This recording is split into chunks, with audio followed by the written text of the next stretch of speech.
Assalamualaikum warahmatullahi wabarakatuh.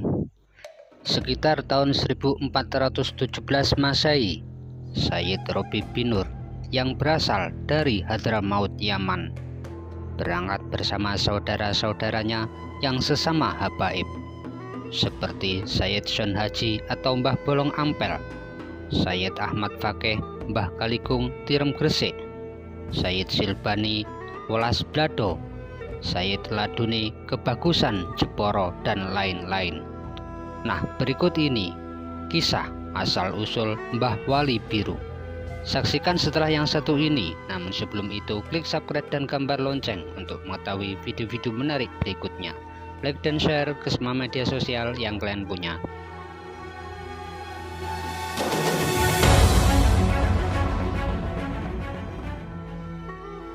Sayyid Robi bin Nur bersama saudara-saudaranya berangkat ke tanah Jawa atas petunjuk Sayyid Abdul Majid yang mendapat petunjuk dari Allah agar mereka berguru kepada Sayyid Ali Rahmatullah atau Sunan Ampel di pesantren Ampel Dinto, Surabaya. Sesampainya di Ampel, rombongan yang dipimpin oleh Sayyid Robi bin Nur diterima oleh Sunan Ampel dengan senang hati. Bahkan semua fasilitas sudah disiapkan. Mereka sangat terkejut ketika Sunan Ampel memberitahukan kepada rombongan bahwa dia sering kontak dengan Sayyid Abdul Majid. Sayyid Robi bin Nur beserta saudaranya belajar dengan rajin, tekun, dan penuh kesabaran. Sesama santri, dia tidak mau dibeda-bedakan atau membeda-bedakan, tidak melihat keturunan, golongan, bangsa, dan lain sebagainya.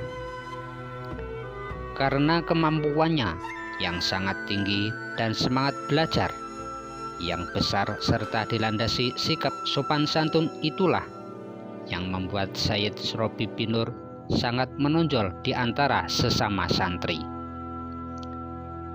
Selain menguasai ilmu agama lahir batin, juga menguasai ilmu kanuragan, tata negara, dan tata perang, perdagangan, juga pertanian. Karena itulah Syekh Nur Hadi atau Sunan Bungkul, Surabaya ingin menjadikannya menantu.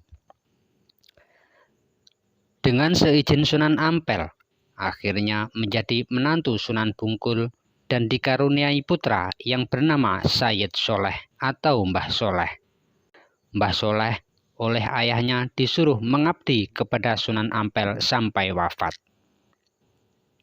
Mbah Soleh pernah hidup mati sampai 9 kali dan dimakamkan di depan Masjid Ampel, Surabaya. Selain itu, Sayyid Robi bin Nur yang membuat sayembara buah delima wulung, yang mana siapa yang mampu mengambil buah delima dari pohonnya akan dijodohkan dengan adik ipar perempuannya. Banyak pangeran, bangsawan, kiai, dan santri, juga pendekar yang mengikuti sayembara itu. Akhirnya yang bisa memenangkan sayembara itu adalah Sunan Giri Gresik. Sayyid Robi bin Nur mendapat tugas dari Sunan Ampel untuk berdakwah keliling Jawa Timur. Dengan penuh semangat, tekun, dan sopan santun, membuat dakwahnya berhasil di mana-mana. Sehingga hal ini didengar oleh para wali dan ulama, bahkan Sultan Demak atau Raden Fatah juga mendengarnya. Ketika itu, Kesultanan Demak sedang terusi oleh kegiatan penyebaran faham Syekh Siti Jenar dan Ki Ageng Kebo Kenongo yang dirasa menyimpang dari syariat Islam. Setelah para wali mendapat isyarah dari Allah, kemudian mengadakan musyawarah yang dipimpin oleh Sunan Giri. Hasil musyawarah yang bisa mengatasi kegiatan Syekh Siti Jenar adalah Sayyid Robi bin Nur. Kemudian Sayyid Robi bin Nur dipanggil dan datang ke Kesultanan Demak untuk mendapat tugas membendung ajaran Syekh Siti Jenar. Syed Robi bin Nur berangkat ke daerah Rawapening atau Banyu Biru Ambarawa dan mendirikan pesantren sebagai sarana untuk memperlancar tugas dan sarana dakwah. Syekh Siti Jenar mendirikan padepokan di sebelah timur Banyu Biru Ambarawa dan Syed Robi bin Nur mendirikan padepokan di sebelah barat Banyu Biru Ambarawa, tepatnya di Maskumambang. Dengan kemampuan lahir batin yang mumpuni dari Syed Robi bin Nur, membuat Syekh Siti Jenar kesulitan mengembangkan ajarannya, bahkan muridnya semakin berkurang. Karena bertempat di Banyu Biru itulah, maka Syed Robi bin Nur dijuluki Wali Biru atau Kiai Biru. Ketika itu juga, Mbah Wali Biru mempunyai 2 orang murid istimewa, yaitu Sunan Bonang dan Patih Wonosalam atau Patih Kesultanan Demak. Setelah Syekh Siti Jenar diadili para wali, Mbah Wali Biru diminta oleh Sultan Fatah dan persetujuan Wali 9 untuk menjadi penasihat Kesultanan Demak. Adapun pengadilan para Wali 9 kepada Syekh Siti Jenar, yaitu supaya Syekh Siti Jenar membunuh atau menghilangkan ajarannya dan kembali kepada ajaran Islam yang sempurna. Jadi, yang selama ini pengertian bahwa Syekh Siti Jenar dibunuh atau dipenggal lehernya adalah tidak benar.